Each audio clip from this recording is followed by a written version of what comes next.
Welcome to this recitation on damped harmonic oscillators. So here you're asked to assume an enforced overdamped spring mass dashpot that is started at x dot of 0 equals to 0, so rest. And to show that it never crosses the equilibrium position x equals to 0 for t larger than 0. The second part of the problem asks you to show that regardless of the initial condition, this overdamped oscillator can not cross the equilibrium position more than one time, or more than once. Okay, so why don't you pause the video, try to think about this problem, and I'll be right back.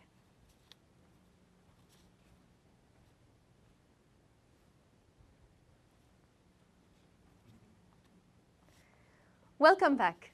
Okay, so the system that we're looking at is a spring mass dashpot.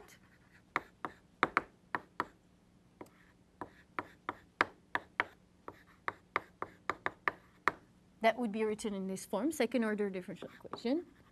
Let's assume that we have positive constant coefficients here. And basically, to solve this, you would be considering the methods that we saw before. And the general solution would just be written in the form of C1 exponential lambda 1 plus C2 exponential lambda 2, with C1, C2 just two constants that would be determined by the initial condition. Lambda 1, lambda 2 would be here the roots of the characteristic polynomial that you would have found there. Given that we're looking at an overdamped enforced spring mass dashpot, you can actually show that lambda 1 and lambda 2 would be both real and negative. And here we can just right away just say that basically lambda 1 and lambda 2 would be less than 1. And we'll keep that aside for now, and I'll use this later. So this is just setting up the problem. So now what was the question? The question was to show that if we start this system with initial condition x dot of 0 equals to 0, which corresponds to lambda 1 C1 plus lambda 2 C2 equals to 0, then the system can not cross the equilibrium position x equal to 0 for t larger than 0. Okay, so let's just start by assuming that the system crosses the equilibrium position. So for example, let's look for t star such that x of t star is equal to 0.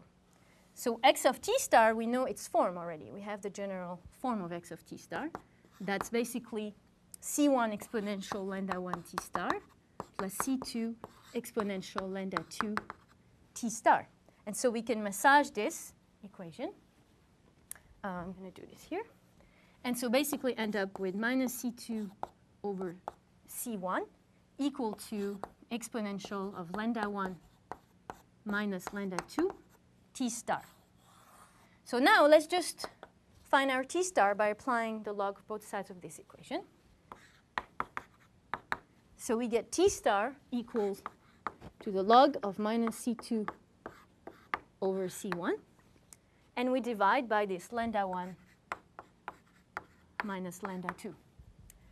OK, so here, this tells us that if t star exists, which means that if the log is defined and this minus C2 over C1 basically is positive, then we only have one value of t star possible.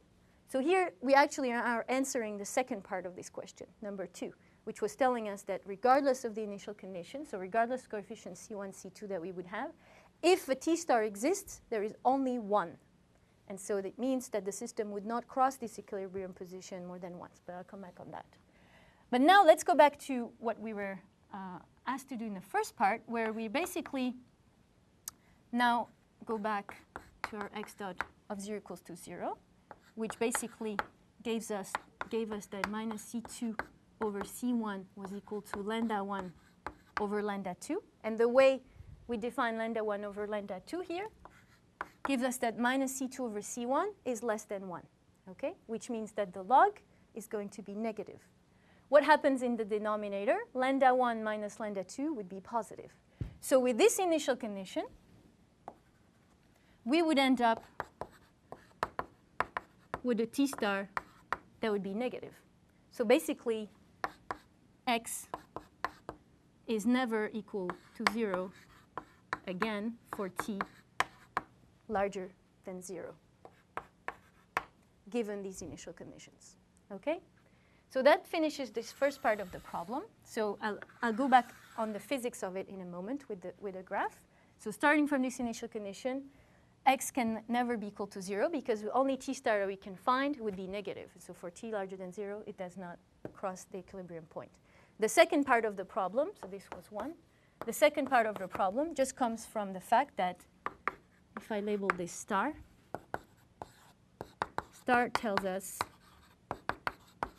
that if minus C2 over C1 is strictly larger than 0, then only one T star exists. So if we have a solution, there is only one, and this is regardless of the initial conditions that we would be given. So the system cannot cross the equilibrium position more than once. So now let's look at what we're doing here graphically. So let's assume that we're, for example, starting with an initial condition here where we're stretching our spring, but we start with 0 velocity. So x dot of 0 equals to 0. That was the system that we had. Then this is an overdamped case where both basically exponentials are decaying to 0. And so we would have a solution that would go to 0 quickly. It would be damped. And so this would be part 1. Now let's look at what would happen if we start with other initial conditions. So for example, starting with a velocity, starting from the same point with a much bigger velocity, then the system would basically go up, but eventually it has to go down. Well, it wouldn't have this shape, but basically it would have to go down and not to 0 position. And when it reaches, you can show that, again, the derivative of x can reach 0 only once. And at that point, you're then back to the initial conditions that you had in the first part of the question. And so you can then, from here, argue again that you cannot cross the 0, the equilibrium point after reaching a maximum. Now, what if we had a stretch that would be giving a negative velocity to the mass, and it's very strong negative velocity? Then the system also wants to go back to 0, but could overshoot. And the overshoot would also generate a unique time at which the derivative would be equal to 0. And after that point, you would be back to the same argument we had before, where the solution would have to go towards 0, but never crosses it. So we can have various configurations. And here I start with this point, but you could also start with other initial conditions, where you could have as well something that would be, for example, a very strong positive, where again, here you would have an overshoot, but then the solution would be attracted back by the x equal to 0 solution. And of course, you can also start from the equilibrium. If you're not imposing any initial velocity, it would just stay there because this is not forced. But if you're imposing a velocity, then you would have other trajectories of the kind, for example,